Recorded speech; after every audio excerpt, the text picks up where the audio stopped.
Texas, the land of cowboys, barbecue, and wide open skies. But behind its warm hospitality lies a dark history. From unsolved murders to supernatural encounters, the Lone Star State has its own share of nightmares.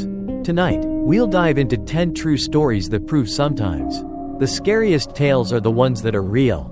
The Texas Killing Fields, a horrifying mystery spanning decades.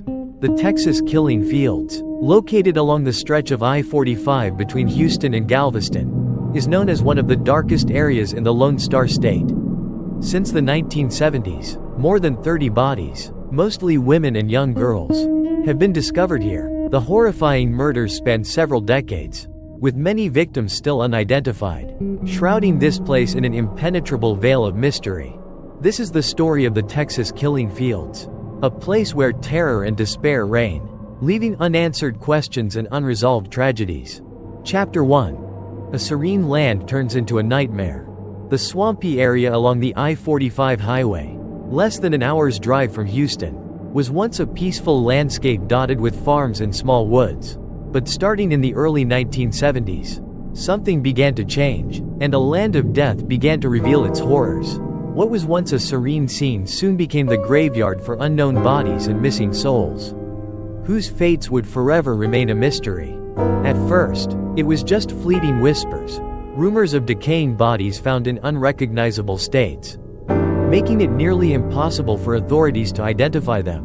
Gradually, more and more victims began to emerge, mostly young girls between the ages of 12 and 25. Thus, the area earned its sinister name, the Texas Killing Fields, a place no one dared to enter, a site that bore witness to countless brutal crimes. Chapter 2. The First Disappearances, Fear Awakens. The first disappearances and bodies surfaced around 1971. One of the earliest cases involved two teenage girls, Rhonda Johnson and Sharon Shaw, who were last seen on a summer day in Galveston. Their bodies were discovered months later, severely decomposed, in a swampy area near I-45. The vicious murders of these two young girls sent shockwaves through the community, filling it with dread. But this was just the beginning. Brenda Jones, a 14-year-old from Galveston, was also found dead near the Killing Fields in the summer of 1971. No one knew what had happened to Brenda. The sudden vanishing of these young girls became a terrifying phenomenon, leading locals to whisper about a potential serial killer on the prowl. Investigations were launched, but the vast, remote swamps made evidence collection nearly impossible. No witnesses, no clear clues, only the haunting remains of victims in horrific states. The deaths kept coming, like indelible scars on a land seemingly cursed. Chapter 3. A serial killer lurking in the shadows. Despite numerous cases, investigators were unable to identify a single suspect. Some believed that the area was the hunting ground for multiple killers, who used the remote and rugged terrain to conceal their victims' bodies. The killings were executed with ruthless precision and chilling calculation. One particularly prominent case was that of Heidi Fye, a young woman who disappeared in 1983. Known for her gentle nature and love for animals, Heidi had no known enemies. She vanished after leaving her home to visit a nearby convenience store, and her body was found months later in the Killing Fields, in a gruesome state of decay. Not long after, two other girls, Laura Miller and Audrey Cook, were discovered in the same area. The three girls shared similarities in age and appearance, but police still couldn't find their murderer. Families were plunged into despair, confronting the reality that justice might never be served. Fear swept across Texas. Parents worried for their children, and people avoided the I-45 area. But despite the growing alarm, the killer, or killers, remained free, continuing their grim hunt for more victims. Chapter 4. Dark Theories and Arrests. Over the years, countless theories have been proposed. Some investigators believe that more than one killer used the Killing Fields to hide their victims. Complicating the search, the investigations produced little success, and families of the victims began to lose faith in the justice system. One of the most infamous arrests linked to this area was Edward Harold Bell, a convicted rapist and murderer. Bell confessed to killing several young girls, but many investigators were not convinced that he was solely responsible for all the murders in the Killing Fields. Bell died in prison without revealing further details, leaving another layer of mystery unsolved. Other suspects were apprehended over the years, but none were conclusively linked to all the murders. The police could only speculate and continue their fruitless hunt, while families endured a relentless pain that never faded. Chapter 5. Wandering Spirits, The Legend of the Killing Fields.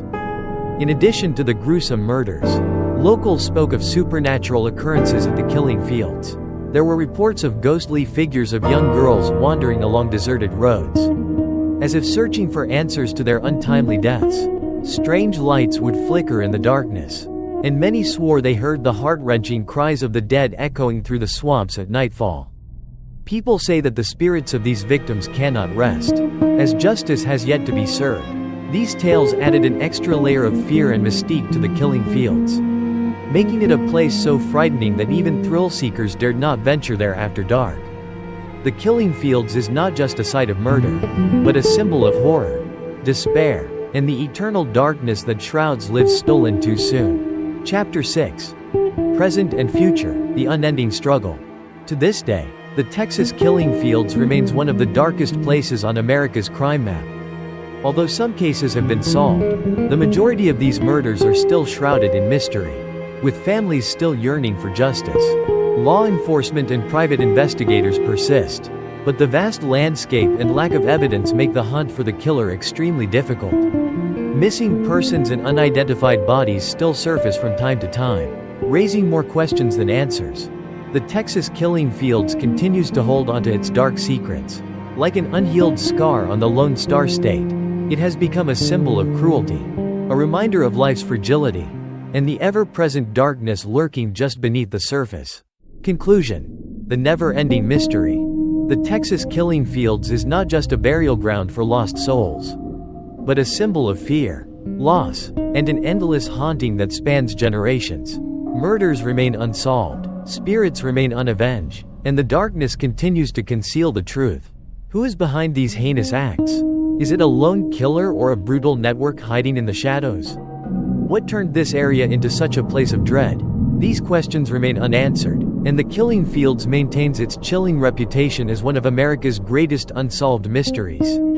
Sweet Tooth. The Legend of the Candy Lady. In the small town of Terrell, Texas, the early 1900s were a time of quiet simplicity. The streets were lined with modest homes. The sound of horses' hooves still echoed down the dusty roads, and children played freely in the open fields. Terrell was the kind of place where everyone knew everyone, and gossip spread faster than the summer heat. But there was one tale, one whispered warning that parents told their children in hushed tones: the legend of the Candy Lady. It all started with the candy. Children would find pieces of sweet, wrapped candy mysteriously left on the windowsills of their homes. At first, it seemed harmless. The candies were neatly placed, like little gifts from an unknown benefactor. Local kids were thrilled at the discovery, and the sweets became a secret delight shared among them. They began to call the mysterious giver the Candy Lady. "Have you found any candy today?" one child would ask another at school, their eyes wide with excitement. "Yeah, I got some peppermint last night," another would reply. "I think she likes me best." The adults paid little attention. In those days, Terrell was a close-knit community where no one thought twice about a few pieces of candy appearing here and there. It seemed like a harmless, if somewhat odd, occurrence. But then, children began to disappear. The first child to go missing was 10-year-old Jacob Fisher. One morning, Jacob's parents woke to find his bed empty and his room untouched except for a single piece of candy placed on the windowsill. The search parties were formed, and the townspeople combed the surrounding fields, woods, and creeks, but Jacob was never found. His parents were devastated, their grief palpable, and their hopes slowly faded with each passing day. Shortly after, another child vanished, this time an 8-year-old girl named Mary. Just like Jacob, she had gone to bed as usual, only to disappear in the night. And again, a piece of candy was left in her place, mocking the searchers with its innocent sweetness. Now, the town was gripped with fear. Parents no longer allowed their children to roam freely. Windows were locked tightly, and curtains were drawn at dusk. The legend of the Candy Lady grew more sinister with each passing day. What had once been a harmless nickname took on a new, Terrifying meaning, who was leaving the candy? And what had happened to the missing children? It wasn't long before rumors began to swirl about Clara Crane, a woman who had lived on the outskirts of town. Clara had a tragic past, and her story had already been the subject of gossip years before the candy appeared. In 1895, Clara Crane had been convicted of murdering her husband, Leonard. The circumstances of the crime were grim. Leonard had been a harsh and abusive man, and Clara's suffering under his cruelty was well known. But it was the death of their daughter, Marcella, that drove Clara over the edge. Marcella had died in a terrible accident when she was just 5 years old, and Clara blamed Leonard for her death. In a fit of madness, Clara poisoned Leonard with a lethal concoction of candies, giving him sweets laced with poison. After her conviction, Clara was sent to the North Texas Lunatic Asylum, where she remained for several years. By the time of the children's disappearances, however, Clara had been released, declared rehabilitated by the doctors who oversaw her case. She returned to her old home, a crumbling farmhouse on the outskirts of Terrell, where she lived in seclusion. No one in town had seen much of her since her return. But whispers about her past and the strange disappearances began to circulate. Some believed Clara had become the Candy Lady, luring children to their doom just as she had poisoned her husband with sweets. The theory gained traction when some townspeople claimed to have seen Clara wandering near the homes of the missing children late at night. But no one dared to confront her directly. The fear of what Clara might be capable of kept them at a distance, leaving the mystery unsolved. As the disappearances continued, a sheriff's deputy named Tom Hughes became obsessed with finding out the truth. Tom had grown up in Terrell, and the town's unease weighed heavily on him. He knew about Clara Crane's past and had even participated in the search parties for the missing children. But no concrete evidence had ever been found linking her to the crimes. Still, something about Clara didn't sit right with him. One night, Tom decided to take matters into his own hands. He waited until after dark and drove out to Clara Crane's farmhouse. The moon was full, casting an eerie glow over the decrepit building as he approached. The house was silent, its windows dark, but Tom could feel something unsettling in the air. He knocked on the door, but there was no answer. Not willing to give up, Tom circled the house and found the back door slightly ajar. His heart pounded in his chest as he slowly pushed it open. The house smelled of mildew and rot, and the floor creaked beneath his feet as he stepped inside. The kitchen was empty, save for a few pieces of old, decaying furniture. But then Tom noticed something on the table, a small pile of candy, wrapped neatly in colorful paper. His stomach turned as he recognized the familiar sight from the stories the children had told. Suddenly, he heard a noise from the next room. His hand instinctively went to the gun at his waist as he moved toward the sound. As he rounded the corner, he froze in horror. Clara Crane stood in the middle of the room, her eyes wild and her hair a tangled mess. In her hands, she clutched a small bundle of something wrapped in a dirty cloth. She looked up at Tom, her face contorted with a twisted smile. "Would you like some candy, Sheriff?" she whispered, her voice like nails on a chalkboard. Tom's blood ran cold. He knew, in that moment, that all the rumors were true. Clara Crane was the Candy Lady, and whatever was in that bundle, he didn't want to know. Without another word, Tom turned and fled from the house, the echo of Clara's mad laughter following him as he ran. He didn't stop until he was back in his car, his hands shaking as he fumbled with the keys. He sped away from the farmhouse, the terror still gripping him. The next morning, Tom returned with backup, but Clara Crane was gone. The farmhouse was empty, and no trace of the Candy Lady was ever found. The candy on the table had vanished, and Clara's belongings were left scattered as if she had left in a hurry. The disappearances stopped after that, but the legend of the Candy Lady lived on. To this day, parents in Terrell still tell their children the story of Clara Crane, warning them not to take candy from strangers and to always be wary of what might be left on their windowsills. No one knows what truly happened to Clara Crane or where she went after that night. Some say she disappeared into the woods, never to be seen again. Others believe she's still out there, waiting, watching, and leaving candy as bait for her next victim. And when the wind blows just right, carrying the faint scent of sweets, the children of Terrell remember the Candy Lady and lock their windows tight. The servant girl Annihilator, a nightmare that should not be forgotten. In the summer of 1885, the historic streets of Austin, Texas, shimmered under the glow of gas lamps. But beneath that tranquil surface, a nightmare was quietly unfolding. The serial killer known as the servant girl Annihilator lurked in the shadows. Ready to prey on the vulnerable women he targeted, fear began to mount as victims were discovered one after another, each death brutal and filled with violence.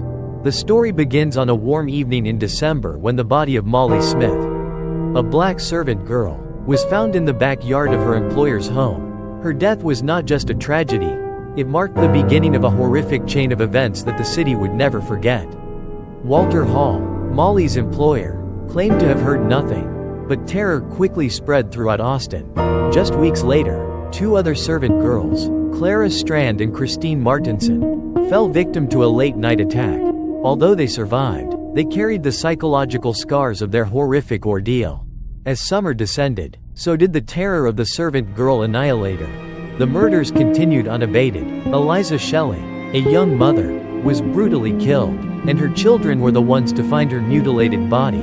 The brutality of the killer escalated, forcing women to live in a constant state of fear. Families locked their doors earlier, but even with precautions, the murderer slipped through the cracks, moving through the night like a phantom. By the fall of 1885, Austin was gripped by hysteria. Not only servant girls but also the black and immigrant communities felt the weight of terror. The authorities were at a loss. With no leads or suspects in sight, the newspapers sensationalized the events, referring to the killer as a monster. Yet their stories provided little comfort to the frightened populace. Strange footprints at several crime scenes suggested an accomplice, perhaps even a woman, but these leads went nowhere. Panic reached a fever pitch on Christmas Eve of 1885 when Susan Hancock, a white woman, was attacked in her own home. The killer bludgeoned her with an axe, leaving a bloody scene that shattered the fragile sense of security in the city. That same night, 11-year-old Eula Phillips was also found dead, her skull crushed. The murders of these women marked a terrifying escalation in the killer's spree, as he now targeted not just servant girls but anyone he deemed vulnerable. In the aftermath of the Christmas Eve killings, chaos erupted in Austin, with no arrests and growing frustration. Rumors ran rampant. Some speculated the killer might be a local doctor, while others believed he was a foreigner who had recently arrived. Whispers even suggested he could be a supernatural force preying on the weak. The authorities faced immense pressure to solve the case, rounding up dozens of suspects, but none could be definitively linked to the crimes. Vigilante groups emerged, patrolling the streets at night, yet the killer remained elusive. After the wave of Christmas murders, the killings abruptly ceased. The servant girl Annihilator vanished as mysteriously as he had appeared, leaving a city forever changed. In the years that followed, various theories emerged regarding his identity. Some believed he had died or fled Austin, while others speculated he might have been imprisoned for another crime. One of the most tantalizing theories was that the servant girl Annihilator had relocated to London, eventually becoming the infamous Jack the Ripper. Although this idea has been largely dismissed by modern historians, it captured the public's imagination, creating a link between two of history's most notorious killers. Both targeted vulnerable women, both struck with savage precision, and both evaded capture. Could they be one and the same? More than a century later, the servant girl Annihilator remains one of the most chilling and perplexing cases in American history. His identity, motives, and ultimate fate remain unknown, leaving the families of his victims without closure. Austin has transformed into a bustling city, but if you stroll through its historic streets at night, past the old homes and alleyways where the killer once prowled, you might still feel his presence, like a ghost refusing to be forgotten. The servant girl Annihilator serves as a grim reminder that even the safest places can harbor unspeakable horrors. And some mysteries are never meant to be solved. Haunted at El Paso High School. El Paso High School is one of the most architecturally stunning and prestigious schools in Texas. But beneath its elegant exterior lies a much darker, chilling history. Nicknamed the most haunted high school in America, this eerie reputation is well earned, as it has been the site of numerous paranormal reports over the years. But perhaps the most infamous event happened back in the 1920s. a tragic and unsettling death that forever stained the school's legacy. The beginning of the mystery. In the 1920s, a young female student at El Paso High made a decision that would echo through the halls for decades. One fateful day, she leapt from a balcony on the upper floors of the building, ending her life in a sudden and tragic manner.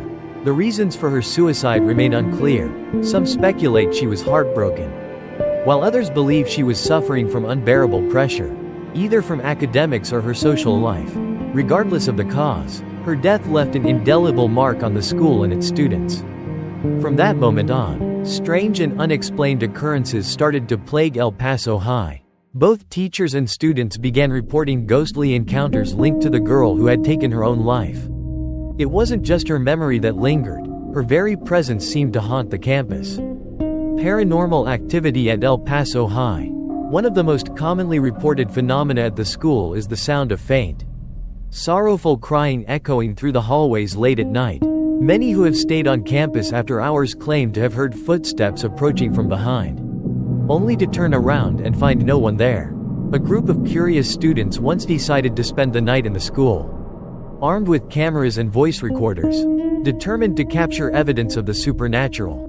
What they encountered was bone-chilling. As they wandered through the long, dimly lit corridors, the school's lights flickered and went out. A sudden, unnatural chill filled the air, followed by a soft, pained sigh. The group fled in terror. But when they reviewed the footage later, they found something terrifying: a ghostly figure of a young girl standing in the shadows, barely visible but unmistakably watching them. The haunted class photos. Perhaps the most compelling evidence of paranormal activity at El Paso High comes in the form of old class photos. Over the years, multiple class pictures from the 1930s have shown a strange anomaly: a blurry, translucent figure of a girl, always standing in the background. The girl's face is never clear, and her identity is unknown, but she appears time and time again in these old black and white images. She wasn't listed as a student in any of the classes, and no one remembers her being there when the photos were taken. Yet, there she is, hauntingly present, as though she never truly left the school. Unexplained cold spots. Many individuals who spend extended periods of time in El Paso High describe experiencing sudden drops in temperature. These cold spots seem to manifest in specific parts of the school, particularly near the area where the girl is said to have jumped.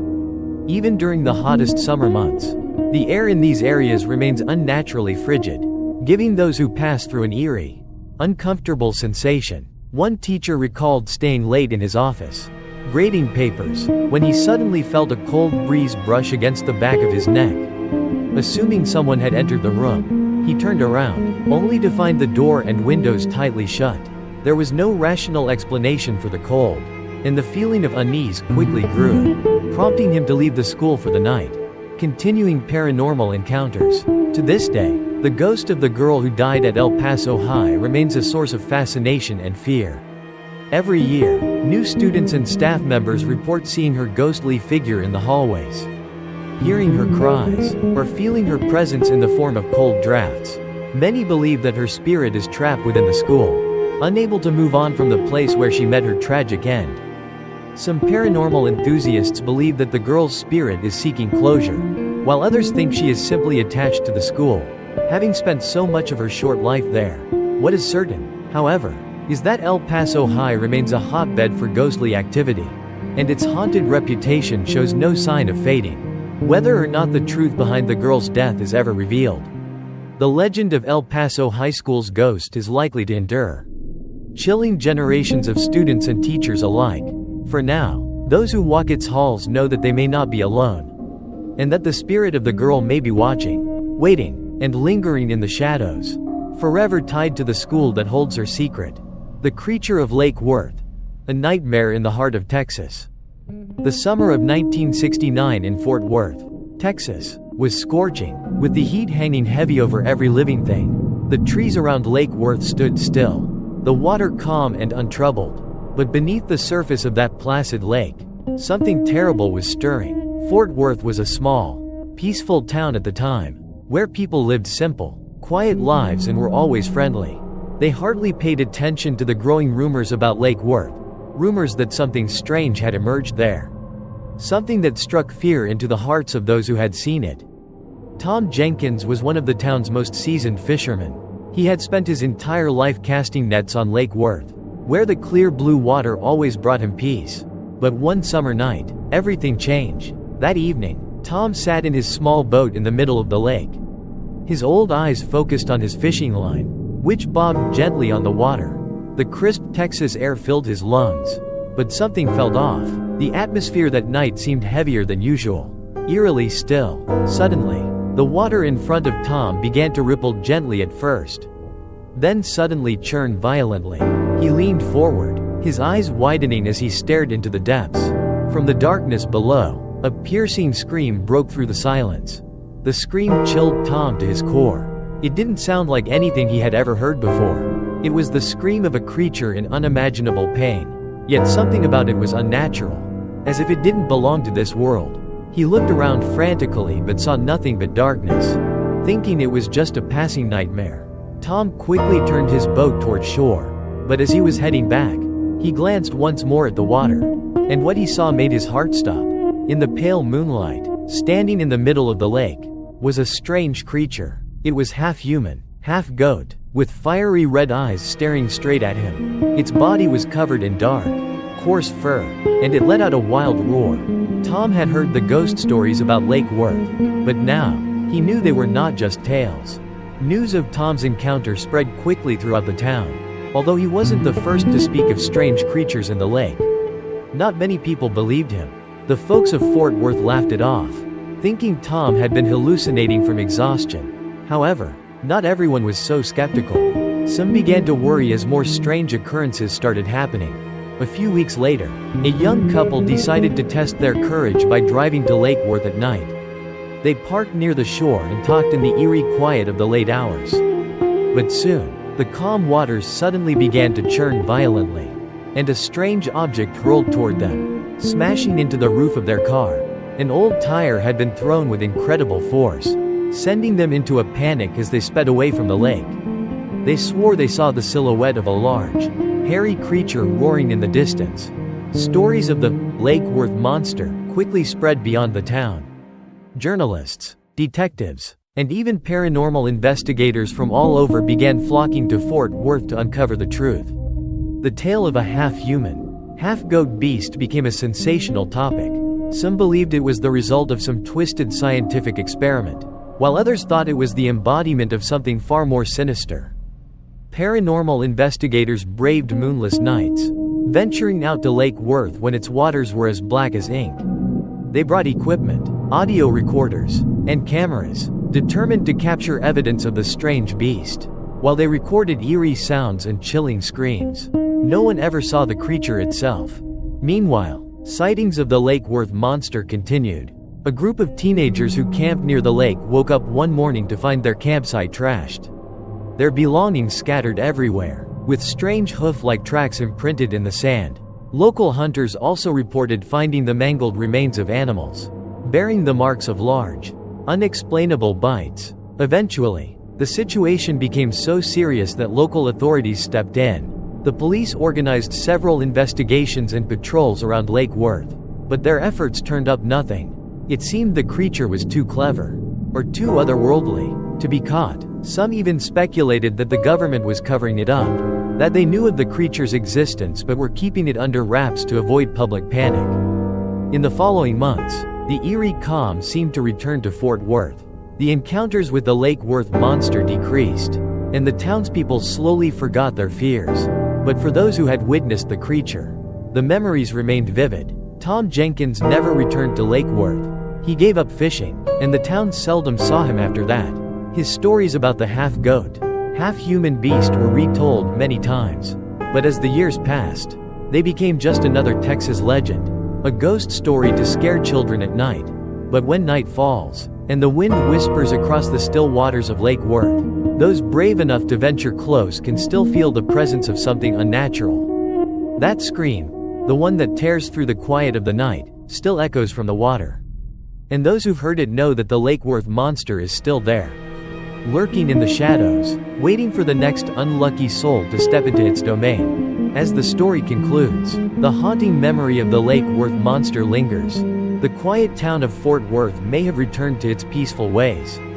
But the dark, murky waters of Lake Worth still hide secrets that only a few dare to face.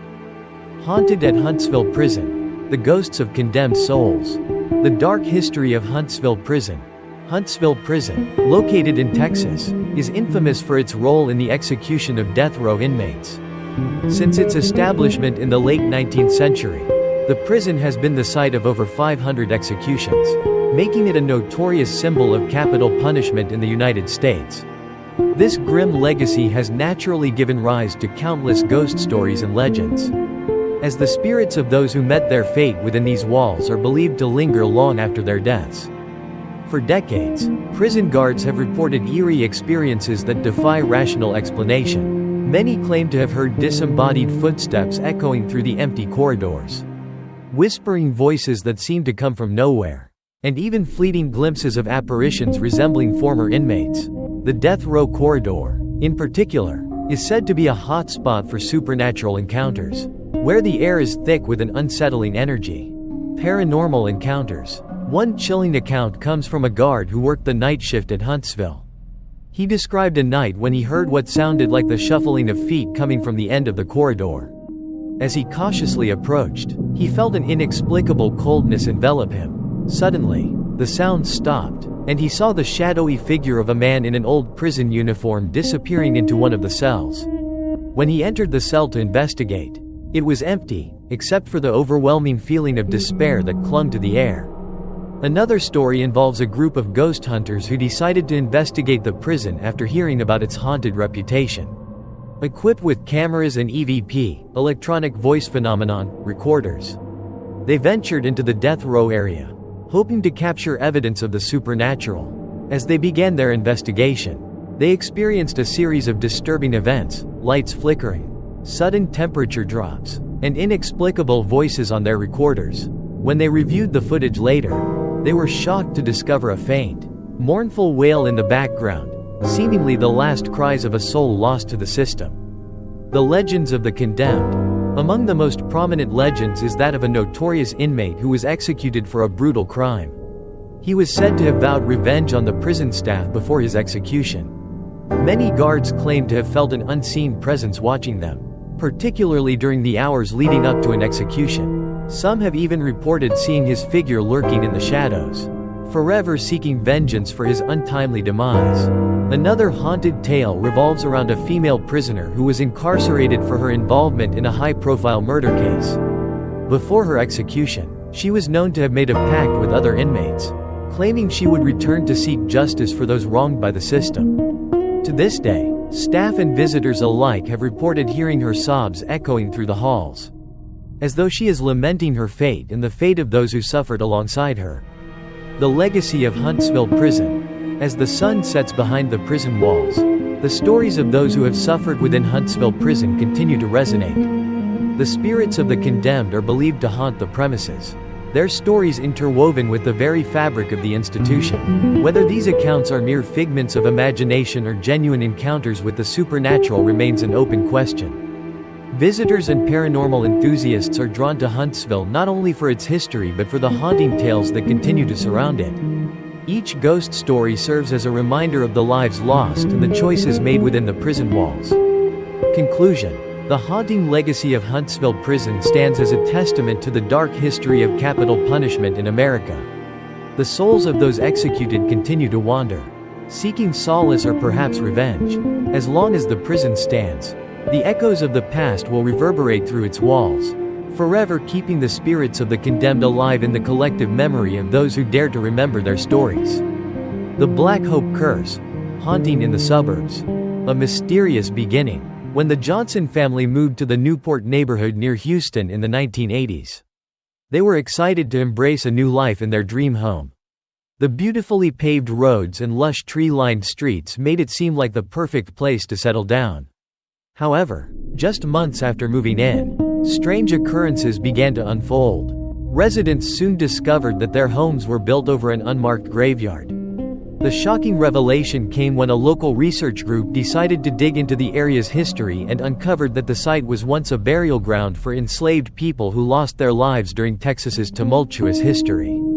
Odd phenomena. After the truth was revealed, residents began experiencing bizarre phenomena. Many reported hearing whispers, footsteps, and even catching glimpses of shadowy figures resembling those who had passed. Some felt an overwhelming sense of dread in the air, as if unseen eyes were watching them from the shadows. Lily, a longtime resident, recounted a chilling experience when she saw a woman in a white dress wandering through her yard in the middle of the night. The apparition appeared for just a moment, but it left her feeling cold and terrified. Soon after, more neighbors reported similar experiences, intensifying the already oppressive atmosphere of the community. Illness and mysterious deaths. The strange happenings escalated beyond mere ghostly encounters. A series of mysterious illnesses plagued the residents, with many complaining of chronic headaches, insomnia, and even severe undiagnosed ailments. Some began to suspect that they were dealing with the repercussions of the Black Hope curse, an evil presence buried beneath their feet.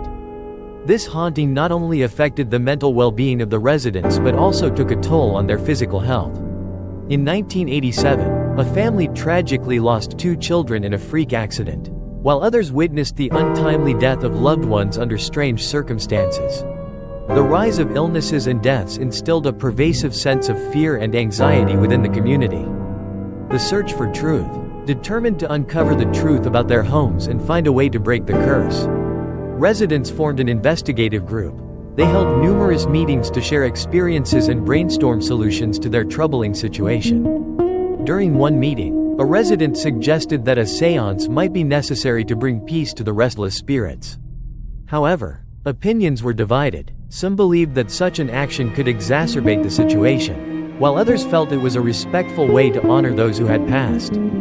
A seance. Ultimately, the group decided to hold a seance at a location believed to be rich in spiritual energy. They invited a psychic and paranormal experts to guide the ceremony. As the seance unfolded, eerie sounds and sudden drops in temperature created a tense atmosphere. Following the event, many residents reported feeling a sense of relief, as if a weight had been lifted. However, some still felt that they couldn't entirely escape the lingering presence of the past. Mysterious figures and whispers continued to manifest, leaving them in a state of uncertainty. Conclusion. The story of the Black Hope curse became an inseparable part of Newport's history. Although residents sought peace, the spirits of those enslaved remained a haunting presence. This tale serves as a reminder of the painful past and the importance of acknowledging history. As new homes are built and fresh families move in, the legend of the Black Hope curse lives on in the minds of those who have experienced the eerie phenomena and ghostly tales of this suburban neighborhood. From urban legends to unsolved mysteries, Texas is rich with chilling true stories that can haunt your dreams. The next time you find yourself driving down a desolate road or staying in a small Texas town, keep this in mind. Sometimes, reality can be far scarier than anything Hollywood can conjure up. So, sleep tight, if you can.